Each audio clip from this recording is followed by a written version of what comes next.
শিশু শিক্ষা কেন্দ্রে মজুদ হাঁস মুরগির বস্তা বস্তা খাবার। সেই সমস্ত খাবার পচে দুর্গন্ধ ছড়াচ্ছে সারা স্কুলে, আর তার মধ্যেই চলতো শিশুদের পঠন পাঠন। ঘটনা মেদিনীপুর সদর ব্লকের চাঁদরা গ্রাম পঞ্চায়েতের গজপতিয়া এলাকার।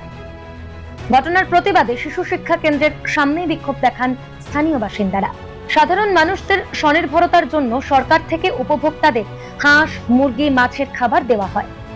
সেই সব খাদ্য সামগ্রী সাধারণ মানুষের মধ্যে বিলি না করে সরকারি শিশু শিক্ষা কেন্দ্রে মজুত করে রাখা হয়েছে।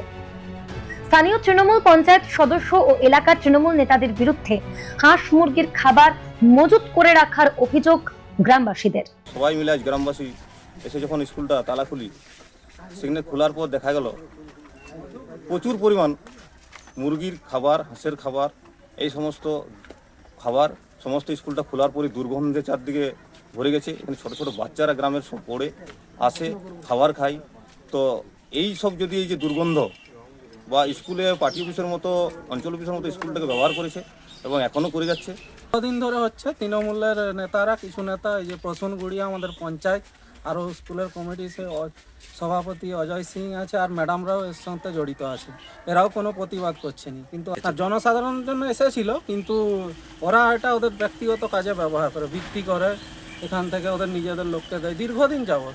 যদিও পঞ্চায়েত সদস্য তথা তৃণমূল নেতা প্রসূন গুড়িয়ার সাফাই, এসআইআর ও নির্বাচনের কাজের জন্য নাকি বিলি করা যায়নি হাঁস মুরগির এই সব খাবার। এখানে যে ব্যাপারটা হয়েছে সেটা হচ্ছে, আমাদের একটা, আমি যখন মেম্বার থাকা অবস্থায় আমি এখানে একটা গজপতি ক্লাস্টার তৈরি হয়েছিল। সেখানে মাছ থেকে হাঁস, গাছ এবং মাছের খাবার, হাঁসের খাবার সমস্ত কিছু বিলি করার জন্য সমস্ত কিছু দিয়েছে। এবার পরপর ধাপে ধাপে এসছে, ধাপে ধাপে ছবি তোলা হয়েছে, দেওয়া হয়েছে।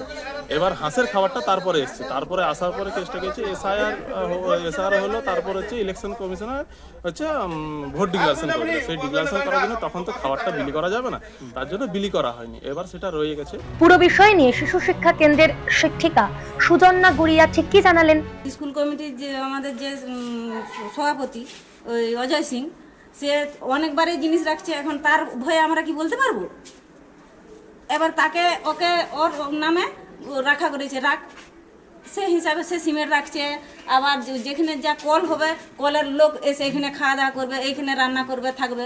সেটাও আমি একবার বলেছিলাম, বলি রান্নার এটা এখানে করতে দিবনি, তাইও আমাকে হুমকি দিয়েছিল। হাঁস মুরগির খাবারের বস্তা ফেটে দুর্গন্ধ ছড়াচ্ছে পুরো স্কুল জুড়ে। ঘটনার প্রতিবাদে বিক্ষোভের সঙ্গে তৃণমূল নেতাদের বিরুদ্ধে একগুচ্ছ অভিযোগ গ্রামবাসীদের।